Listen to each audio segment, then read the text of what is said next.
Le premier ouvrage de Claude Palmero avait provoqué un coup de tonnerre au sein de la principauté. Le nouveau livre annoncé par l'ancien comptable du prince devrait lui aussi faire grand bruit. Palmero, évincé de son poste il y a 3 ans, se pose en victime. Je suis la cible d'une véritable vendetta judiciaire depuis 2023. Le palais a multiplié les accusations les plus graves et fantaisistes.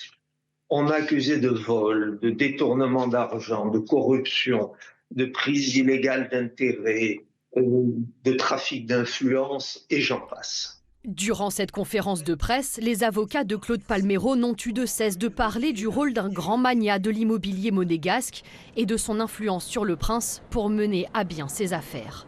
L'ancien comptable considère comme des mesures coercitives les auditions chez les juges et gardes à vue dont il a fait l'objet. Il est aujourd'hui poursuivi pour recel de violation du secret de l'instruction, d'atteinte à la vie privée vis-à-vis du prince. On ne peut pas continuer à laisser dire que dans ces affaires, il y aurait une justice aux ordres ou un complot qui serait ourdi contre certaines personnes. Et on ne peut pas non plus laisser dire que la principauté serait aux mains d'intérêts privés.